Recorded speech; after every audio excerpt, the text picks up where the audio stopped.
A spy sits quietly in a dimly lit hotel room. On the table, a syringe, a vial of poison, and a dossier with classified photos. As he meticulously prepares the lethal dose, his government handler's voice echoes in his earpiece. Remember, this is for democracy. The spy's face shows no emotion as he methodically rehearses his cover story.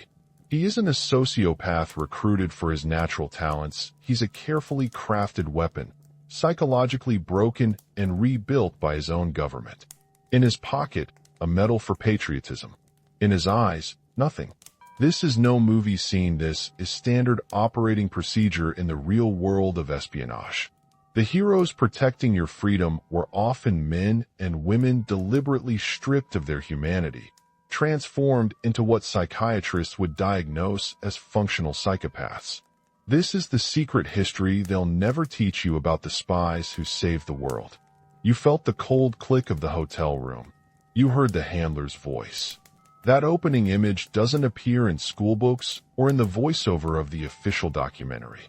Before we tear that comfortable story apart, let's rehearse the version everyone learns. The tidy, reassuring myth stitched into civic ceremonies and evening television. It's the story that smooths hard choices into noble sacrifice. And it is the story that made the modern intelligence apparatus politically survivable. Imagine a classroom. On the wall, a faded poster of an Allied flag flutters next to a photograph of a man in a plain suit, hand over heart. The teacher reads from a textbook. During World War II, the Office of Strategic Services took calculated risks to defeat a totalitarian threat. Their bravery saved lives and preserved freedom. The voice is steady, not overly dramatic. The image is composed, maps with clean borders, flags at half-mast, an inset of a smiling operative receiving a medal. The underlying line is simple. There are exceptional threats, and exceptional measures unpleasant, admitted, regrettable are required to avoid catastrophe. The heroes are necessary. Their moral compromises are painful but justified. Now imagine the museum. Polished glass cases display miniature gadgets, an old Enigma machine, a leather-bound field notebook annotated in careful script. Plaques speak of valor, sacrifice, and service.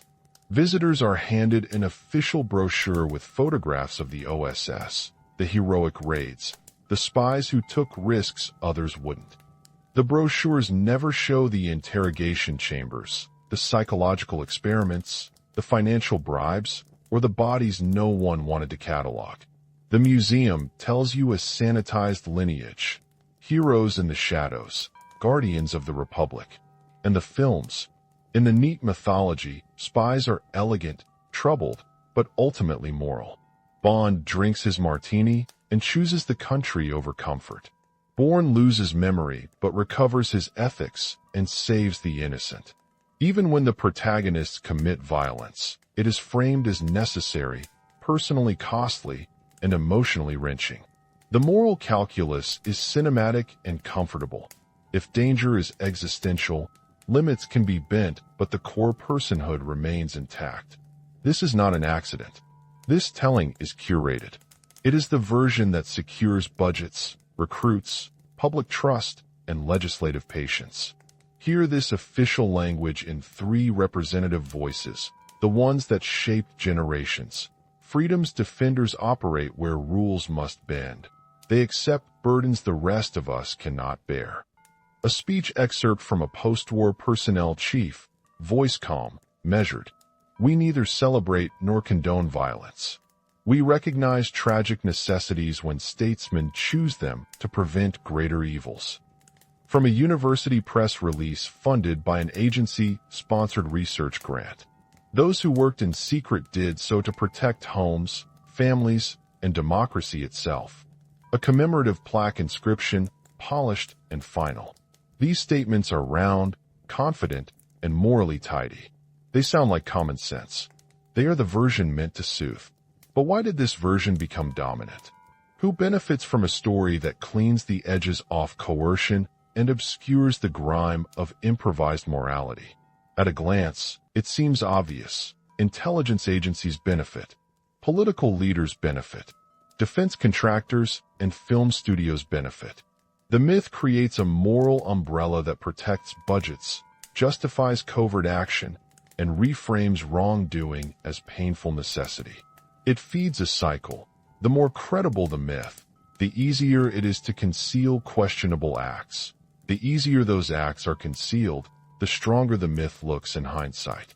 This cultural project has a timeline. We can trace 3 or 4 frames that make the official story feel inevitable. Frame 1. Origin. Nations at war create needs that public discourse cannot bear to face. The OSS and its allies during World War II are not only fighting armies.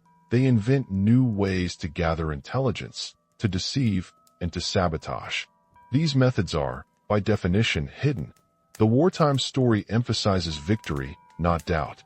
The emergencies of war are then translated into the language of providence, necessity, sacrifice, existential threat. The origin story is forged in blood and the narrative advantage of success. Frame 2. Consolidation. In the early Cold War, intelligence structures expand. Agencies lobby for congressional funding, and they craft narratives for sympathetic legislators. The Soviet threat is imminent, invisible, and requires a robust clandestine capability. The agencies present themselves as technical, precise, and indispensable. They commission histories, fund university programs, and feed journalists selective narratives to build a public case that covert capabilities are a stabilizing force against tyranny. Frame 3. Aesthetic reinforcement. Hollywood, academia, and museums sign on. Entertainment liaison offices voluntarily or contractually screen scripts. Studios gain access to locations and equipment in exchange for modest creative concessions. Universities receive research grants and fellowships. Museums gain artifacts and funding. These cultural institutions, incentivized to cooperate, amplify the heroic spy narrative and forms the public trusts and consumes. A tidy, emotionally satisfying story becomes the default. Frame 4. Legal and rhetorical shelter. When scandals surface, whether MKULTRA, covert coups, or illegal domestic surveillance agencies and their allies deploy damage control strategies. They offer limited disclosures, reframe errors as isolated, or argue that secrecy prevented worse outcomes. The result is a public memory shaped more by episodic alarms than by systemic analysis. The myth, once established, becomes resilient. Within that need arc, there are a few simple lines that the official narrative refuses to pronounce. You will not be told, in polite company, that selection practices favored people who could compartmentalize to a degree psychologists found alarming. You will not be told that entire programs deliberately tried to break and remold personalities. You will not be shown the memos where moral flexibility is described as operational advantage. The official story is a climate-controlled room. Temperature, lighting, and soundtrack calibrated to produce trust. In classrooms, this story is taught through iconic vignettes. The daring agent who infiltrated enemy headquarters. The radio operator who kept lines of communication open. The analyst who spotted a hidden pattern in intercepted messages. These vignettes are real. Brave acts occurred.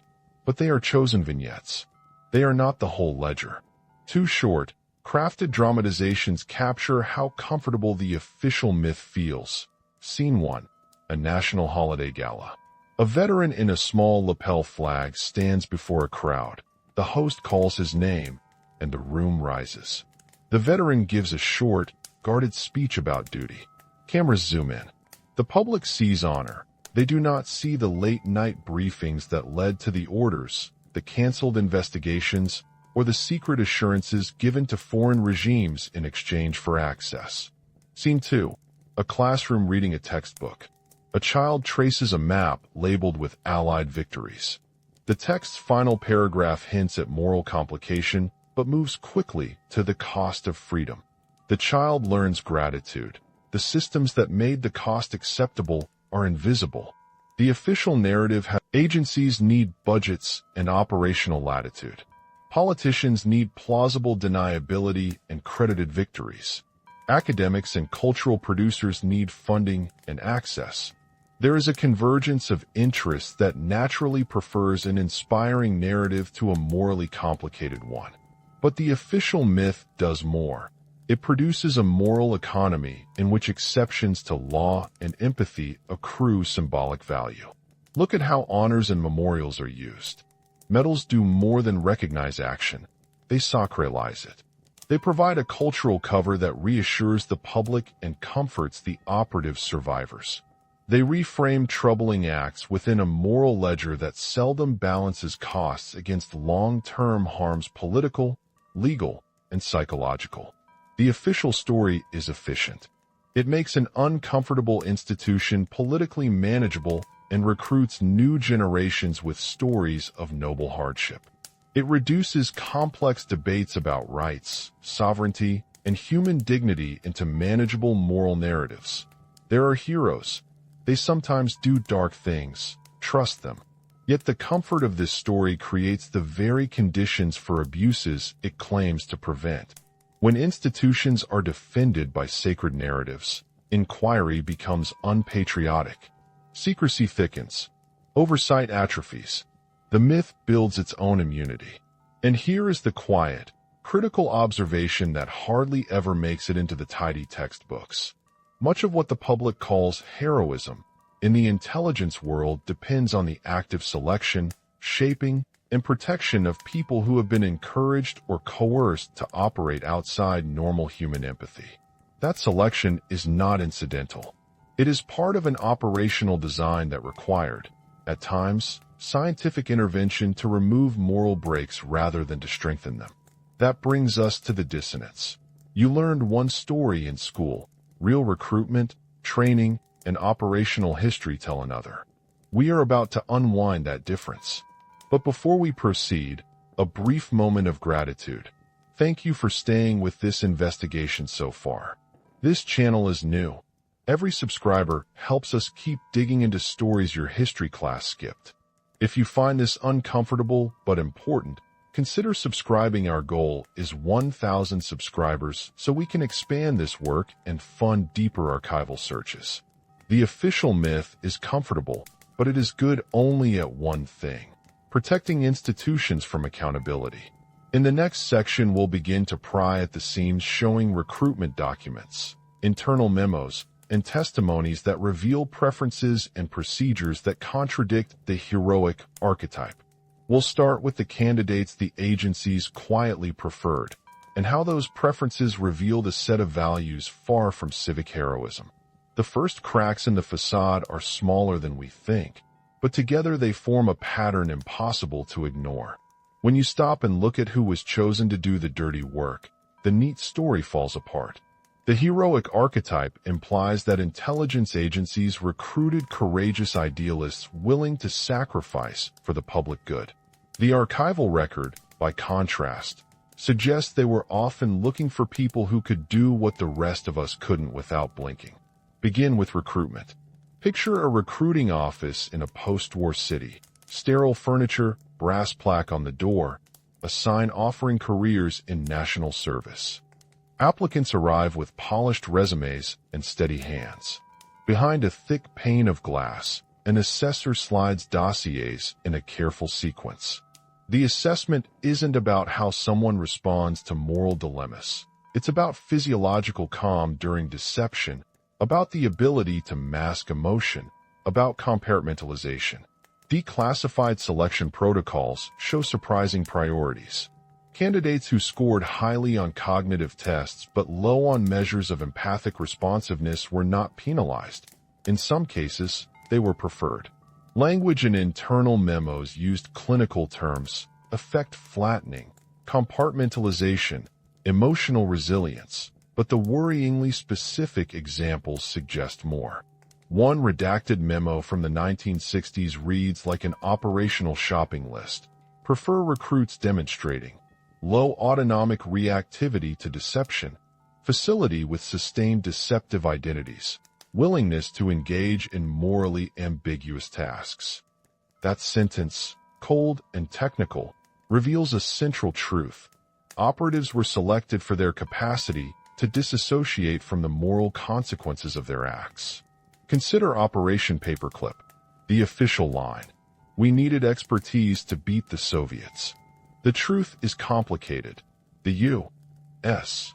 government brought into its fold men and women who had participated in abhorrent regimes because their skills were militarily useful. Internal notes show that some were explicitly valued for their pragmatic lack of moral hesitancy. That phrasing matters.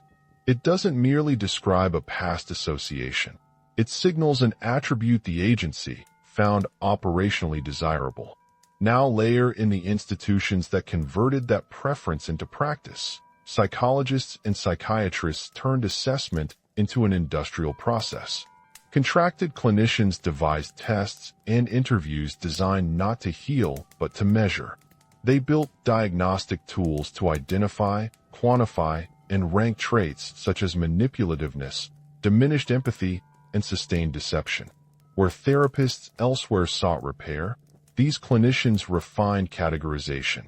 These techniques did not emerge spontaneously. They grew alongside a political logic that prized results over process. The Cold War, with its narrative of existential confrontation, provided cover. Public leaders proclaimed urgency. Internal officers claimed that normal moral constraints would doom clandestine missions. From both vantage points, a doctrine emerged. The mission matters more than the individual conscience. Recruit the psychologically malleable, condition them, and reward results. Some recruits were what psychologists would later call functional psychopaths, not the caricatured serial killer, but individuals who could simulate emotional responses while remaining internally detached. Clinical assessments from declassified files show language like instrumental emotion, the subject's ability to deploy affect as a tool. A candidate might react appropriately in social settings, smile convincingly, and perform familial rituals while internally scorning attachment. For intelligence purposes, that skill was gold. There were anomalies, of course. Many recruits were not born with such traits. They were conditioned. Training programs were designed explicitly to reshape ethical frameworks. Declassified training manuals point to exercises aimed at breaking down civilian moral constraints. Recruits were placed into staged scenarios where empathy was systematically undermined, role-playing where assets were reduced to variables, exercises that rewarded deception and sanctioned cruelty for operational gain, and exposure to repeated justifications that normalized the harm of others when framed as necessary for a superior cause. One former operative redacted, but traceable through recorded testimony, described the process in chillingly plain language. He recounted being told to think of people as nodes to be managed, to view relationships as instruments of access. Romance and family became cover, not intimacy. The reward structure reinforced this. Promotions, leave, medals, symbols that validated psychological sacrifices.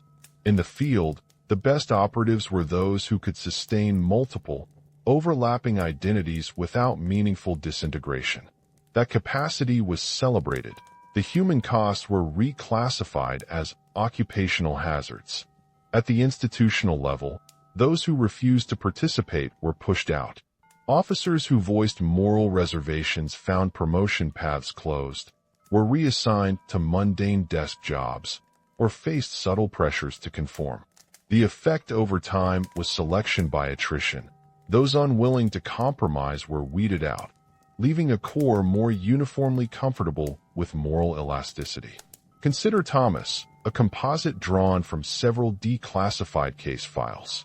Thomas maintained 24 identities across a 15-year posting. He cultivated lovers, friends, and colleagues, all covers. His fidelity to any single self eroded over time.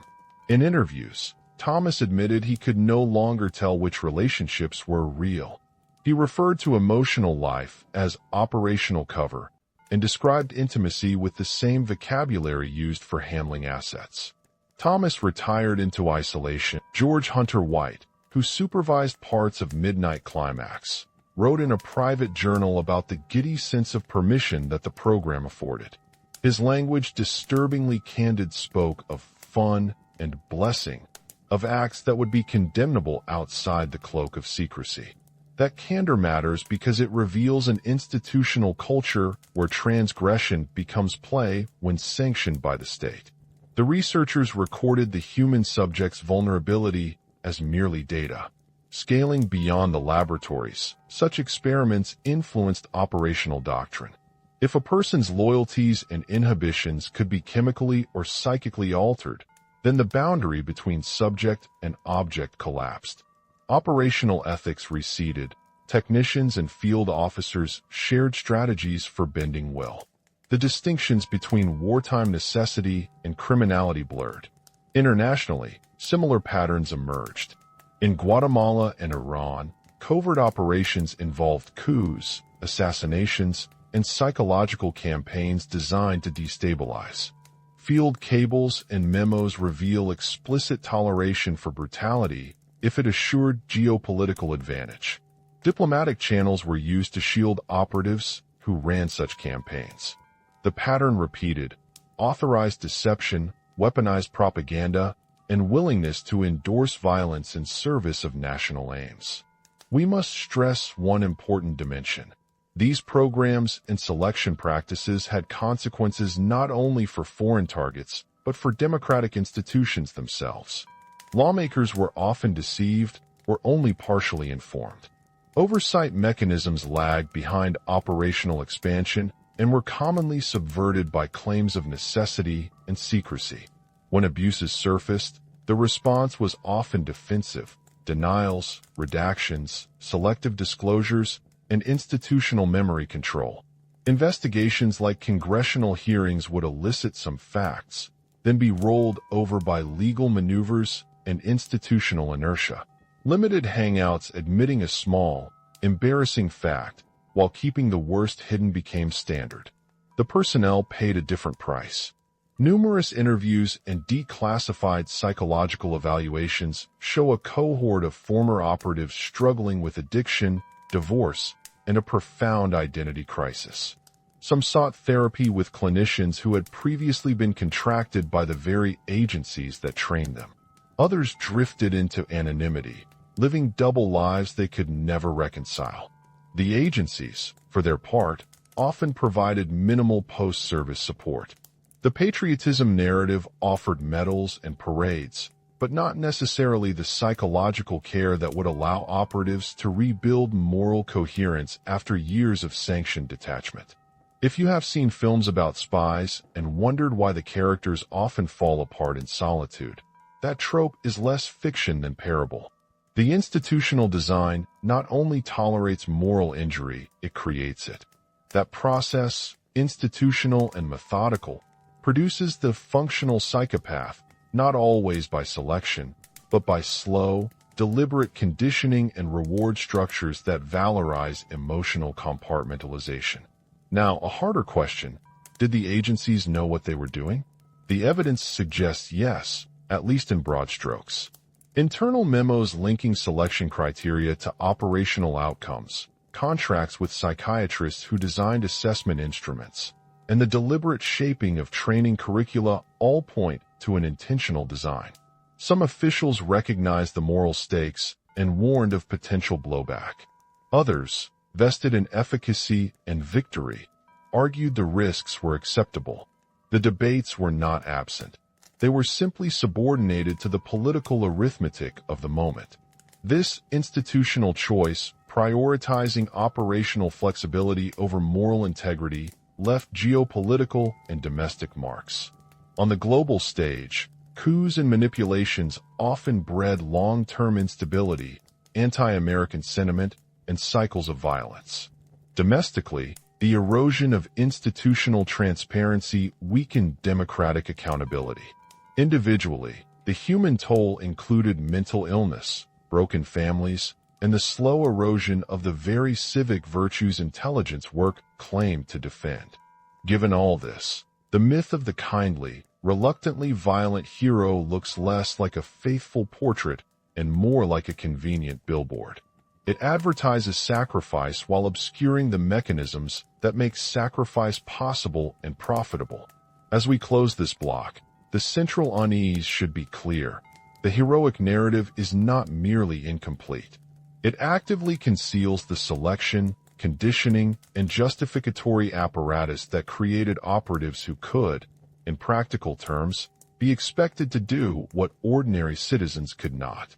That machinery altered people and politics, and it left scars that persist.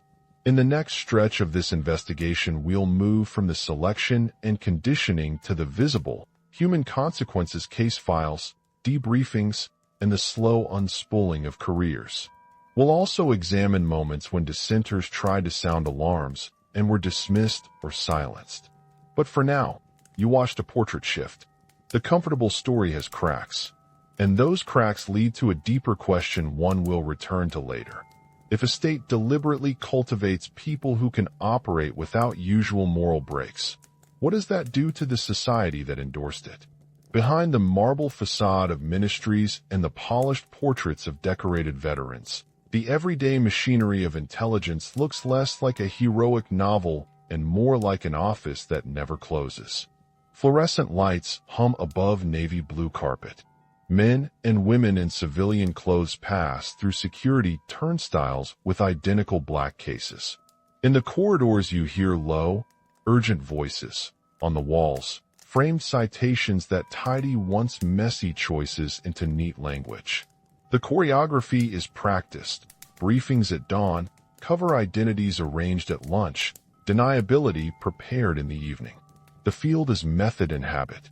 Operatives learn to read rooms the way merchants learn to read markets, quick, clinical, without the sentimental brackets that bind most lives. That professional habit has a name in retired circles. Operational empathy, the ability to simulate warmth or grief when it advances a mission, and to switch it off the instant it becomes an obstacle. It is a skill celebrated in after-action reports, measured in debriefs, rewarded with promotions. You can see how this works if you move past medals and into the shipping crates of training material. There are packed folders of exercises, role plays designed to erode what the manuals call civilian moral constraints. One exercise places a recruit in a mock family apartment. The recruit is instructed to court, marry, and produce a child with an asset, a local contact who will later be used to funnel information. The simulation runs for months. Success is not judged by affection, but by how convincingly the recruit can maintain the fiction under stress. The moral question is not raised. It is treated as a variable, like weather. The psychology behind selection is visible in redacted memos and in waiting room forms stamped classified. Early personality inventories were porous to nuance. Later ones asked different questions. How quickly does the candidate override guilt to achieve goals? How stable is their compartmentalization? How adaptable is their self-narrative when forced to play alternates? In one training directive from the 1960s, later declassified, an assessor recommends candidates who show facility with sustained deceptive identities and have low autonomic reactivity to deception. The language is technical and detached. Read differently, it is a shopping list for people who can lie on command and sleep at night. Psychiatrists and psychologists participated in this architecture. Men and women trained to heal worked, counterintuitively, as instruments of selection and maintenance. They developed interview protocols that ranked candidates not by empathy, but by instrumental effect, their ability to deploy emotion like a tool. A clinical note in a file that eventually surfaced in hearings reads, "Subject demonstrates high operational effect. Maintains convincing effect under prolonged role play. Recommended for deep cover." That sentence was treated as a compliment. Not everyone was born suited to that mandate. Training also produced its own operatives. Methods ranged from repetitive moral reframing, habitually telling recruits that assets are variables, to more invasive conditioning. stress inoculation, staged betrayals, social isolation. In classrooms, recruits listened to lectures. His officer's answer was a look, a sigh, and compensation paperwork. Retirement for Thomas was not a parade but a slow drifting. Alcoholism, fractured family ties not because he betrayed them, but because for decades he had learned to treat love as cover. He retired with a small pension and a large silence. The organization that produced Thomas also learned to protect itself. Operational secrecy was maintained not only for state security, but to protect the internal logic that made detachment useful. Files were classified, archives curated, inconvenient documents redacted. When honest-sounding critiques surfaced, memoirs, whistleblower statements, the response was calibrated.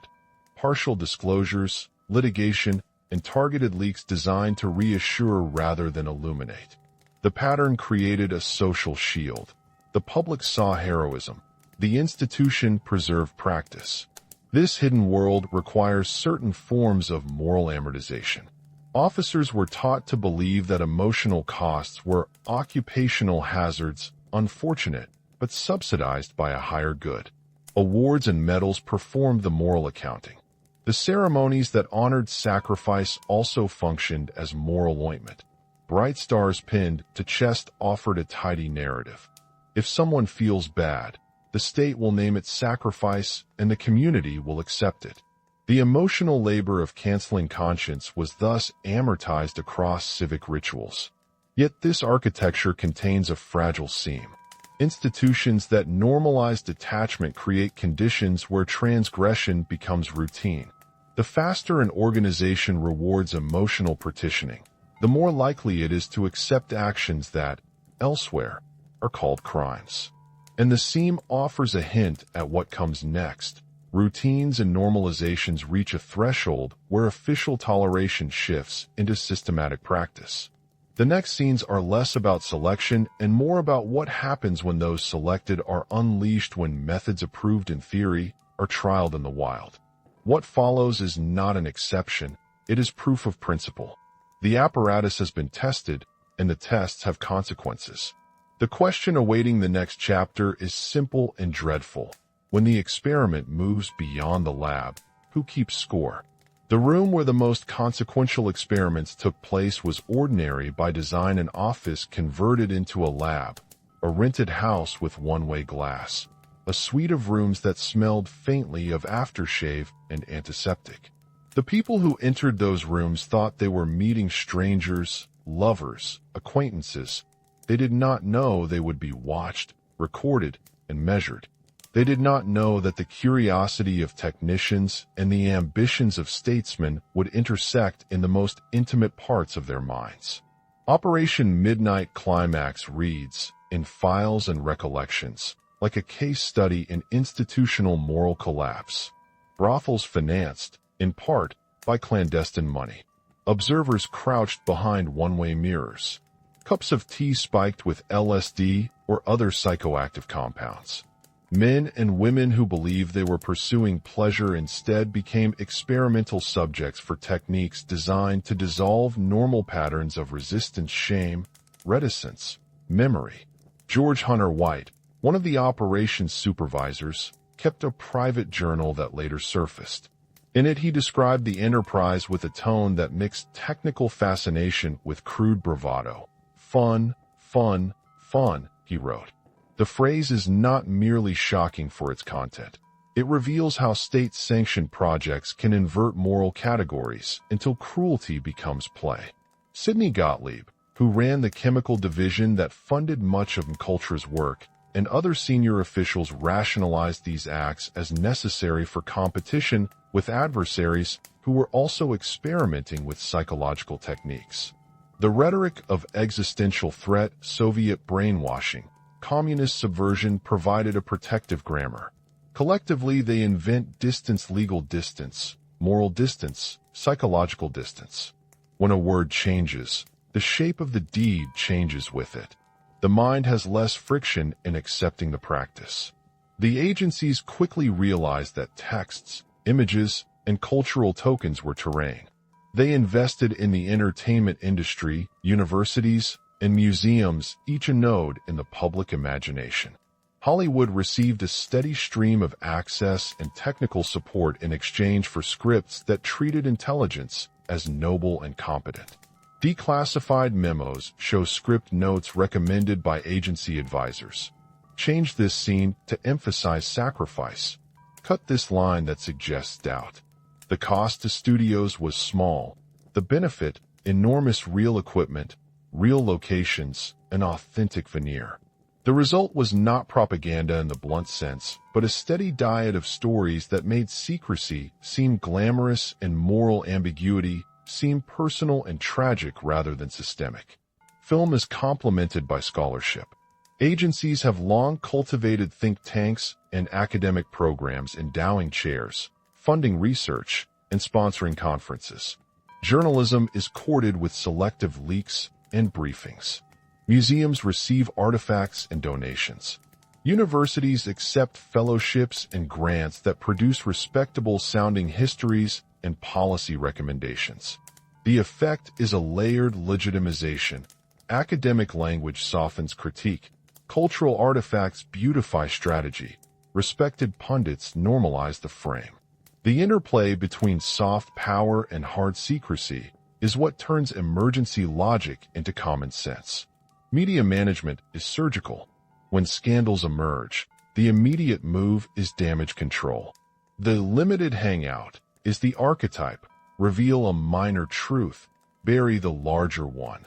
Provide documents that appear comprehensive but with critical pages redacted. Authorize interviews that apologize at the edges while preserving central deniability. The public sees the apology, feels reassured that oversight exists, and closes the file. Behind the scenes, legal teams and communications officers craft narratives that fit the public mood. They stage congressional testimony with trained witnesses who speak in carefully controlled cadences. The pattern is rehearsed, effective, and, over decades, moralizing. Popular culture then completes the cycle. Spy fiction novels, films, TV translates the arc into intimate human drama. The operative is a tragic hero. Sacrifice is lonelier than crime. The dissenter is an inevitable, yet marginal figure. Audiences empathize with internal conflict, not the institutional framework. Video games allow players to simulate targeted killings with a moral filter. Choices that save the day earn points. Consequences, if present, are sanitized. The mythology integrates into play and memory. It reproduces the state's preferred moral economy. That is why a film about a conflicted assassin creates more sympathy for the institution than a long article about a covert coup ever could. There are specific techniques the agencies use to groom culture. They place technical advisors on sets, offered tours of facilities to filmmakers, and arranged for positive press coverage. They seeded research agendas and academic networks with funding. They made access contingent upon editorial cooperation. Over time, cultural gatekeepers internalized certain frames: the Cold War narrative, the necessity of secrecy, the burden of the defender. These frames then ossified into common-sense categories passed down in classrooms, ceremonial plaques, and national holidays. But propaganda is not just top-down. It requires willing intermediaries, journalists chasing scoops who accept briefings without skepticism, scholars whose grants shape research agendas, producers eager for authenticity who will make small compromises for big budgets. The relationship is symbiotic. Each side gains access, money, prestige. The seam between complicity and convenience is easy to overlook in a trade that rewards access. There are also economic actors with an interest in maintaining the myth. Defense contractors profit from budgets justified by threats. Universities gain funds and students. Media companies secure exclusive access and content. When institutions thrive on a heroic narrative, structural incentives align. Keep the story tidy and the money flows. The moral economy becomes monetary. The myth is convertible into procurement and prestige. Audiences, meanwhile, supply the final legitimization. A public that loves spy thrillers and accepts the language of necessary evils offers the culture consent. Patriotism and fear are powerful levers. When framed as a choice between security and catastrophe, most people opt for the steady hand that promises protection. The propaganda machine did not force belief so much as make a particular belief convenient, familiar, and emotionally resonant. Of course, there are moments when the veneer cracks. Congressional investigations, leaked memos, investigative books, and documentaries pry open the sealed boxes. But even then the machine adapts. Scandals are folded into narratives of error, rogue actors, or historical necessity. The larger architecture selection practices, conditioning, and the willingness to exploit human vulnerabilities remains intact. The myth does not die, it evolves. When you look at the arc from recruitment protocols that prized detachment to laboratory experiments that normalized cruelty to cinematic portrayals that sanctified the agent, you see a single, persistent logic. The institutions did not merely commit transgressions, they rewired meaning. They created a language that made certain human costly practices administratively and emotionally tolerable. The final work of the propaganda machine is to produce amnesia. Museums display gadgets and heroic vignettes. Memorials name the brave. Textbooks summarize victories and gloss over means. Even some veterans, seeking comfort, repeat the tidy story. The public story becomes the only comfortable story. That is why, when an archive eventually reveals the darker drafts, many react with disbelief. The tidy story is simply easier to hold. Once propaganda has sculpted public memory, the operational practices gain a second layer of protection, cultural acceptance. Laws can be rewritten, oversight can be weakened, extraordinary practices can be normalized. The history of the modern intelligence apparatus shows how narratives and operations co-evolve. The system produces agents able to do certain kinds of harm. The culture tells us those agents are heroes. The culture's acceptance in turn insulates future operations. Having dismantled the facade, the more honest portrait that follows must balance complexity and bluntness. It must be precise about what is documented, cautious where evidence is thin, and generous in depicting how real people rationalized impossible decisions. The next sequence will try to draw that portrait, not to exonerate, not to vilify simplistically, but to show the machinery, the people, and the enduring choices they made. Because once you see how the story was manufactured, you begin to understand how similar stories might be manufactured again elsewhere, for other causes, by different authorities. The real danger is not that a government once did this. It is that the same grammar of necessity and detachment can be taught to any institution that finds itself tempted by power. What remains is to ask, do we, collectively, want to keep teaching that lesson? When the lights in the control room dimmed and the one-way mirror reflected only an army of faces, the truth moving behind that glass was not a spectacle of heroic sacrifice. It was a laboratory experiment in human detachment. The honest portrait that emerges after peeling back layers of euphemism is not tidy. It is disquieting, precise, and filled with small, bureaucratic cruelties that add up. Start with selection. You learn the heroic story. The agency recruits the best brave, principled, self-sacrificing. In practice, the resume read differently. Recruiters looked for psychological elasticity. They wanted people who did not flinch when asked to lie, to deceive, to assume another life. Assessment notes from mid-century programs emphasize operational stability under deception and ability to suppress empathic distress. Those are clinical-sounding phrases. In human terms, they denote a willingness to sever ordinary morality. The machine does not require monsters. It needs people who can carry out acts while believing they are necessary. The result is ordinary people taught to think instrumentally about others. Psychiatry and behavioral science are the handmaidens of this project. Psychiatrists were not only assessing mental fitness, they were commissioned to design operatives who could be reliable under duress. Techniques ranged from stress inoculation to more troubling methods: sleep disruption, controlled isolation, chemical exposures in experimental contexts. Some of this research was overt. Much more operated under the cover of national security. The moral contour is clear. Professional consent medical expertise was repurposed to produce functional reliability rather than to heal. This is a core tension.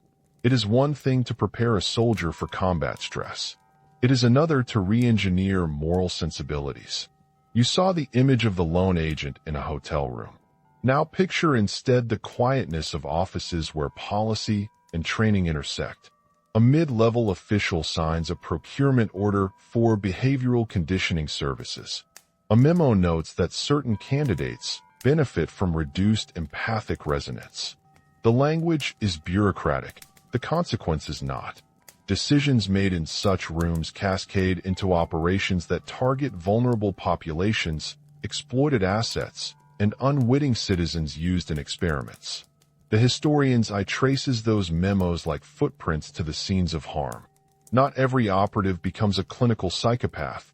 Most are ordinary people who adapt their emotional architecture altered incrementally.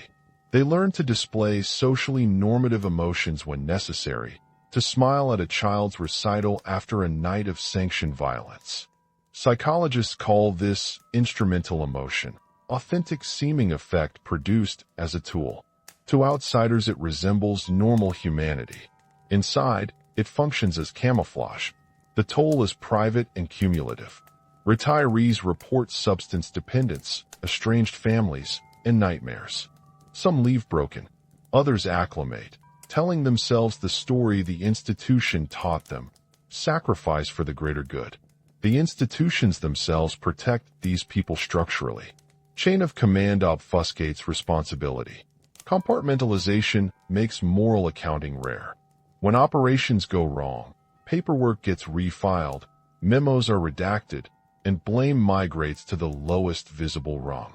The system rewards flexibility and punishes scruples. Officers who refused to follow orders were not necessarily court-martialed. Often they were reassigned to dead-end posts, effectively removed from influence. That silent culling produced an ascendant class of pragmatists and moral minimalists. There is one last, personal layer, the operative's inner life. Many tell a similar story in private. Early idealism, followed by successive compromises, then a slow hardening into professional posture. Some claim conviction, real belief in national necessity. Others confess ambivalence. The honest portrait holds both, belief and rationalization, self-deception and conscious adaptation. The narrative that remains is not of monsters, but of people trained to function as if they were less human than their neighbors. This reconstruction is uncomfortable because it collapses tidy binaries. Hero versus villain, patriot versus criminal. The truth sits in the gray, an institutional project that cultivated and protected a capacity to do harm under the banner of protection. And once you see that, you cannot unsee the next step, the way that capacity has been repackaged and sold to the public. There is more to uncover about how narrative and culture smoothed over the brutality. What follows is the story of that smoothing and why it mattered. The apparatus that turned ethical violation into patriotic narrative was not accidental. It was a deliberate choreography of language, images, incentives, and access. The factories of consent were distributed, a studio here, a university grant there, a museum plaque in between. Each move polished a corner of the stain. Begin where audiences sit, the cinema. Film sets received technical advisors, real agents who whispered corrections into scripts. A director wanted an authentic surveillance scene. He was offered a tape room and a retired operative who would gladly show how the job is done. The condition of access was subtle, toned down the horror, emphasized sacrifice. In dozens of memos, Entertainment liaison officers suggested replacing lines that raised systemic questions with moments that dramatized personal conflict. The result: heroes on screen suffered, loved, and carried guilt, but the institution appeared clean. You saw a human, not a method. Television and streaming broadened the reach. Series blended serialized intimacy with state secrecy. Characters were often damaged, but the drama framed their violence as necessary and personally tragic. Viewers were invited to empathize with individuals, not to interrogate systems. Empathy consumed micro-narratives. Structural patterns dissolved under episodic arcs. The commercial incentive was clear. Stories that humanized violent actors were easier to sell than documentaries that examined institutional logic. Academia offered a similar form of legitimation. Grants and fellowships shifted research agendas. Funding for strategic studies proliferated in the post-war decades. Think tanks became intermediaries between classified world and public debate. They produced sober white papers, op-eds, and panel events that described covert action as a regrettable but necessary instrument of statecraft. The language was scholarly, detached, technical, and persuasive. It translated moral trade-offs into policy options. Over time, this shaped curricula and informed future policymakers, creating intellectual cover for practices that, elsewhere, would prompt ethical alarm. Museums and memorials contributed a softer, emotional layer. Exhibits displayed gadgets, photographs, ceremony. They told stories of courage and sacrifice with carefully curated language. For freedom, for security, for the nation. Visitors left with a glow, not with questions about methods. The dangerous work of erasure happened slowly. The messy record victims, experiments, redacted files was omitted or framed as collateral. The civic heart of memory thus beat to a tidy rhythm. Heroes, exhibits, gratitude. Media management executed the surgical operation when scandals surfaced. The limited hangout strategy was textbook. Reveal a sliver, offer a show trial inquiry, provide a contrite spokesperson, and close the debate. Leaked documents were recontextualized, portrayed as anomalies or the work of a few bad apples. Congressional hearings became performance stages where agency representatives apologized in careful tone. The public consumed the apology and released anxiety like steam. Behind that ritual, many substantive questions remained sealed. This technique was not just damage control, it was a method of myth maintenance. There are financial corridors that supported the narrative economy. Defense contractors profited from a culture of threat. Hollywood's need for authenticity opened budgets and studio doors. Universities accepted grant money that nudged scholars into certain frameworks.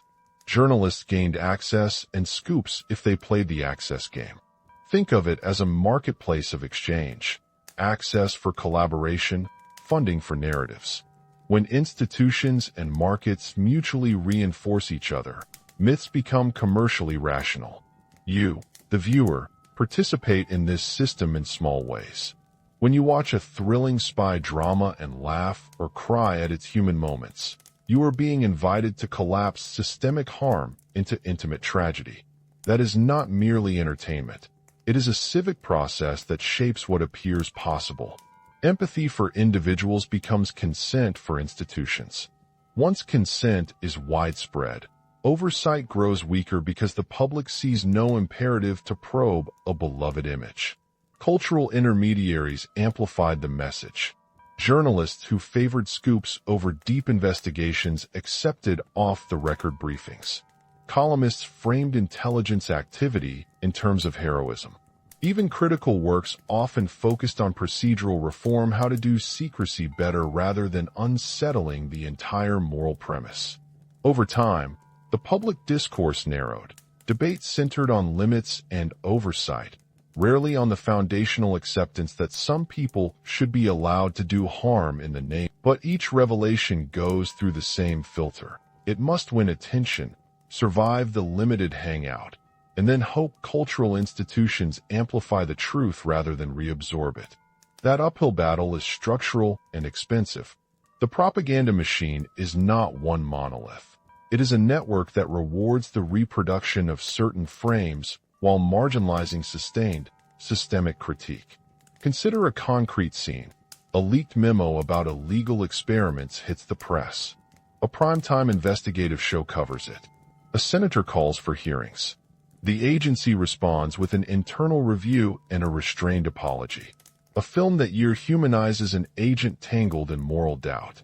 Audiences feel sympathetic to the person and slightly uneasy about the institution, but the dominant memory is a story of personal complexity, not systemic critique. The net result: the institution survives with its core practices intact. After stripping away the gloss, what remains is neither pure villainy nor noble sacrifice. It is a set of institutions that learned how to translate moral violation into patriotic narrative, and then sell that translation back to the public. They did so through money, access, language, and story. And that translation shaped not only foreign policy, but civic thresholds for acceptable harm.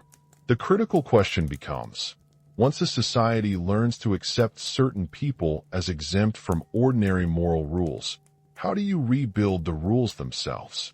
The next step is to look at a more honest portrait. Not the heroic myth nor the bare accusation, but a reconstruction that recognizes motives, pressures, structures, and consequences. That portrait forces harder questions about accountability, repair, and the conditions under which a democracy should permit secrecy at all. And those questions land us, inevitably, at a place of unsettling freedom, the choice of what to forget and what to remember. We began with a syringe on a hotel table. We end with a question that is simple and crushing. If a democracy accepts that some of its servants must be allowed to think and act like psychopaths for the greater good, who draws the boundary between necessity and license? Who decides which human moral constraints are negotiable? You now hold the map of a process: selection, conditioning, operation, and then cultural rehabilitation. The pattern repeats elsewhere: other states, other institutions, other narratives. The danger is not merely that wrongdoing happened in the past. It is that the grammar of exception has been institutionalized. Once a society learns that some people are exempt from ordinary moral expectations, that exemption can be extended, shifted, and repurposed. This investigation does not deliver a courtroom verdict. It offers a dossier, a set of scenes, and a question to carry forward. It asks you to notice when stories are simplified, when language is sanitized, when access is traded for compliance. It asks you to look for the quiet corridors where decisions are made, and to ask who benefits. Thank you for staying with this investigation. If you found this unsettling and important, subscribe to follow more dossiers that unspool the comfortable narratives you've been taught. Share your thoughts below. Where did you first learn the heroic spy story? Which institutions in your life might be teaching you the same lesson in different clothes? Leave your city or country too. Let's map where these myths still run unchecked. There are other files to open. This is one chapter in a growing archive. The next one will ask, what does accountability look like when the wrongdoing has been folded into national pride, and who is brave enough to demand it?